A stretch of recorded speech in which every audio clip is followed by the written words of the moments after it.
"What we gonna take off, Snake? We gonna be a joint this morning?" There was no hesitation in his voice. There was only curiosity as to what kind of crime they were going to commit. For a few minutes, Teddy thought Snake hadn't heard him.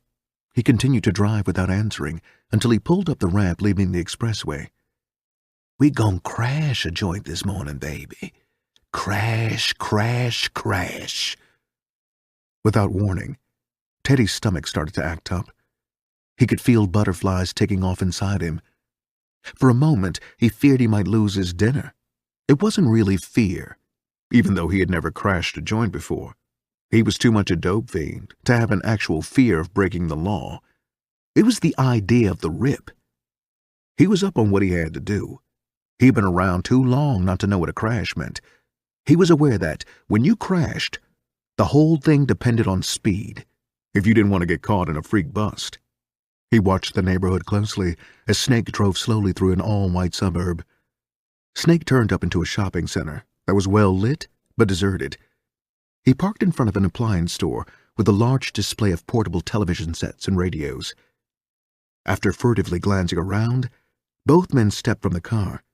There was no hesitation in either of them. They had come for a purpose, and now they moved toward it professionally. Snake carried a tire iron he had taken from under the front seat.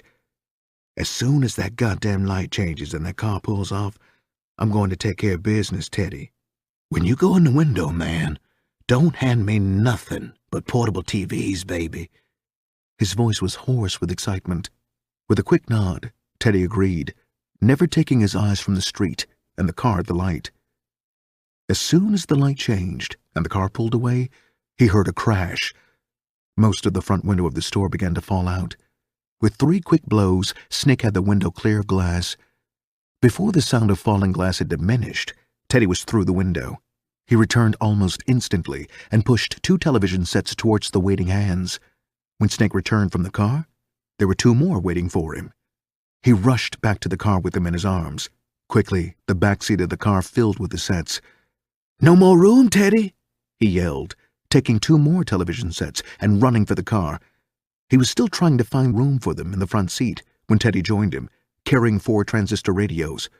"Hurry, Snake, hurry!" Teddy screamed as he frantically climbed over the televisions in the front seat. "A car stopped out front and is backing up fast." His urging was not necessary. Snake had seen the car when he ran around the front of his own. It only added wings to his feet. There was never any thought of not running. Snake leaped in the car and put it into gear. He had never cut the motor off. As he sped away from the store, he saw the other car pull into the shopping center. He raced for the exit, his foot glued to the gas pedal. The other car pulled up in front of the store and stopped.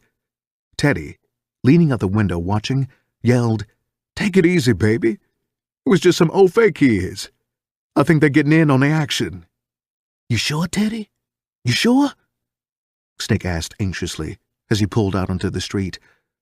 "Slow it down, Snake. We got him made," Teddy replied as he twisted around in the seat and resumed a normal position. "I saw a couple of them woods come out with televisions." Snake slowed down and began to breathe easier. Teddy turned and examined their loot. "We got him made, baby!" he exclaimed happily. "We got 4 color TVs and 6 black and whites. We ain't got no problem then. We got enough to buy the dope, plus get a flat to deal it from." Snake answered softly. 12. Porky walked up and down his flat. He would pace a while, then sit down, but before 10 minutes had passed, he was back up again. He stared out the window, hoping he would see his Cadillac pull up. He couldn't remember ever having seen it like this before. Ever since the bust in New York of over 100 kilos of dope, the problem of copying dope had gotten worse and worse. His connection had been out for over a week now, but he had been managing to hold on somehow. Porky stopped his pacing again to stare out the window impatiently. Smokey had been gone since early morning with Big Ed driving, trying to run down some dope. He wasn't worried about the $5,000 of his money she had. What none of the addicts knew was that Smokey was really his legal wife in addition to being his connect. She took care of all his personal business. When he sent money to the bank, she took it. The thought of the $50,000 he had socked away didn't bring him any satisfaction. Porky didn't deal for the money anymore. It was nice, true enough, but he loved the power it brought him. The life or death power. He held the future of every dope fiend who came through his door in the palm of his hand. If he wanted to kill them, all he would have to do was give them some strychnine. To give a drug addict a hot shot was the simplest thing in the world. He saw 2 carloads of dope fiends pull up in front of his house. His lips pulled back in a sneer, and he turned from the window in disgust. Everywhere he looked, there were dope fiends. His apartment was full of them, sitting around, waiting, more impatient than he was. They were on the floor, sitting against the wall. The room was full of them. Tess was sitting near the door on the floor with one of her girlfriends. "Tess," Porky snarled, "go down and tell them fools ain't nothing happening."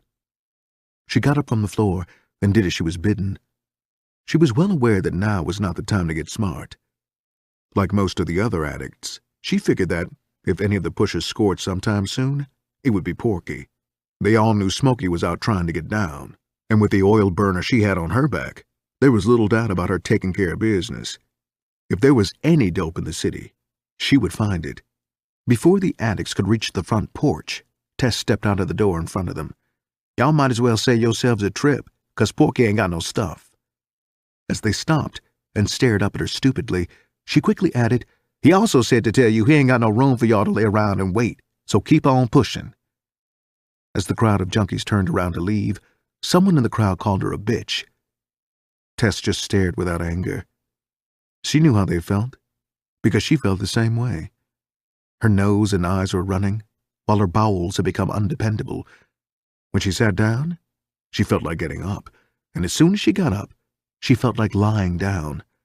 Hot and cold flashes ran through her, while under her skin, it felt like small insects were crawling around. As the junkies piled into the car to continue their endless search, Tess noticed the look of desperation on their faces and knew that it was the mirror image of her own. They would continue searching for the rest of the night and the following day until they found what they sought. They were now at the point where they would shoot morphine, take yellow jackets or Nembutal capsules, anything to take the edge off. Paregoric would help those who knew how to cook off the alcohol and strain out the camphor. Then it would be fit to inject intravenously.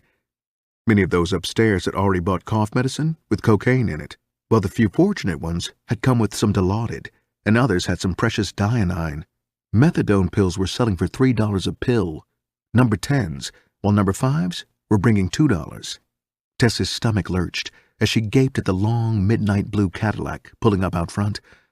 "Oh, God," she murmured under her breath. "Let it be them." Before the car had completely stopped at the curb, the back door flew open and Smokey came hurtling out. The chilling winter wind whirled around her, tossing light snowflakes over the front of her dress. Her thin fall coat spread out behind her like a cape as she ran toward the front of the house. There was nothing slow-moving about her now. She moved with the speed of a young doe. A car full of addicts pulled up behind the Cadillac. They had seen Big Ed driving Porky's car up on the main street and had followed, in the blind hope that Smokey had been lucky enough to break the panic. If anyone could, they believed it would be one of Porky's connections. Big Ed and the other doorman riding shotgun hurriedly followed Smokey toward the house. The sight of so many addicts only clinched the idea in the other addicts' minds. Drug addicts didn't make it a point to run unless something really important was up. Tess spotted the package Smokey clutched in her hand, then turned and ran up the stairs, one step in front of the rushing Smokey. The occupants of the 2 cars had been seen by Porky from the front window. He cursed as he motioned towards the door. "Goddamn dope fiends running all over the street like they're crazy. When do you get the fucking door open before the foolish sons of bitches break it down?" The sound of thundering footsteps running up the stairs was a rarity, because at any other time, Porky would have had a fit about someone running up his stairway. Because of the panic, though, he realized it was impossible to restrict such abandoned behavior. The addicts in the apartment looked as though someone had given them a new lease on life. Before, they had been sprawled out on the floor listlessly. Now, as the news spread that Smokey was back, they all sat up, losing their bewildered look, caught up in the anticipation of drugs being plentiful again. Terry, sitting on the couch beside Minnie, asked in a hushed voice, "Do you really think they copped?"